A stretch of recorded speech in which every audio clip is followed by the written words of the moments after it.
Girlfriend আছে কার কার দেখি হাত তোলো। মাশাআল্লাহ, সাহস আছে ওদের, বুকের পাটা আছে। হাত নামা বেটা। এই গার্লফ্রেন্ড বয়ফ্রেন্ডের সাথে আমাদের কোনো সম্পর্ক, আমরা বিয়ে করব। কি করব? বিয়ে করব। চেয়ারম্যান সাহেব বিয়ে করাই দিন এগুলোরে, আপনার দায়িত্বে দিয়ে গেলাম। এই গার্লফ্রেন্ড বয়ফ্রেন্ড এগুলো ইসলামের কালচার নয়। বিয়ের চেয়ে ভালো কাজ পৃথিবীতে হতে পারে। বিয়ে করতে গেলে বাপে বলে আগে নিজের পায়ে দাঁড়া। তো এতদিন ও কার পায়ে দাঁড়াইছে? ছেলে মেয়েদেরকে সাহস দেন, ছেলেও পড়বে। ওই যে একজন চিল্লান দিয়ে উঠছে, ওর কমন পড়ছে, কমন পড়ছে। মাশাআল্লাহ। গার্ডিয়ানরা যারা আছেন ওদের দুঃখ কষ্ট একটু বুঝছেন আপনারা, মিলাই দিয়েন ওদেরকে, বিয়ের পিড়িতে বসায় দিয়েন। বিয়েতে কল্যাণ, বিয়েতে বরকত। বিয়ের মতো ভালো কাজ হতে পারে না। সব নবীরা বিয়ে করেছেন। আর নিকাহ মিন সুন্নতি, বিয়ে আমার সুন্নাত। ফামান রাগিবা আন সুন্নতি ফালাইসা মিন্নি, যে আমার সুন্নতকে ভালোবাসে না সে আমার উম্মত হতে পারে না। বিয়েটাকে সহজ করে দেন। যেই সমাজে বিয়ে সহজ ওই সমাজে জিনা কঠিন, তাই না? যেই সমাজে জিনা সহজ ওই সমাজে বিয়ে কঠিন। আমাদের সমাজে জিনা করা সহজ, বিয়ে করতে লাগে 10 লাখ, জিনা করতে লাগে 1000। ঠিক কি না?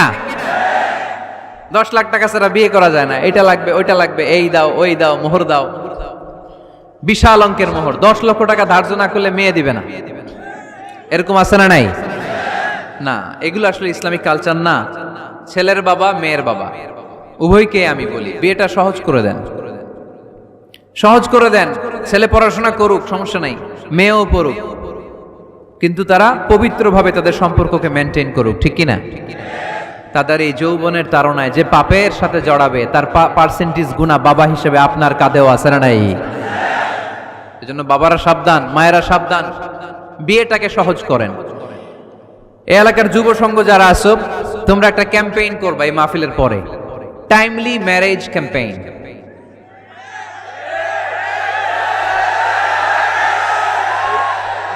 Timely marriage campaign.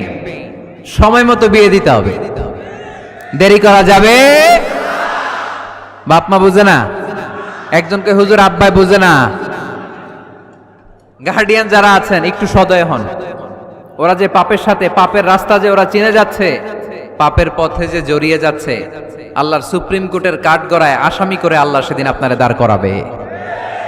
আল্লাযীনা হুম লিফুরুজিহিম হাফিজুন, দে গার্ড देयर প্রাইভেটস।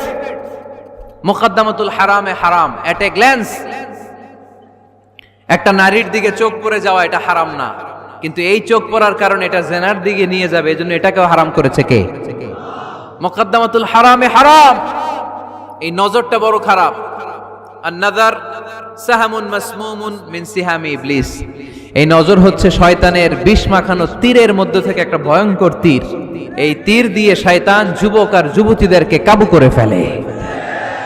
আমরা শয়তানের হাতে ধরা দিতে চাই না। আমরা বিয়ের মতো পবিত্র বন্ধনে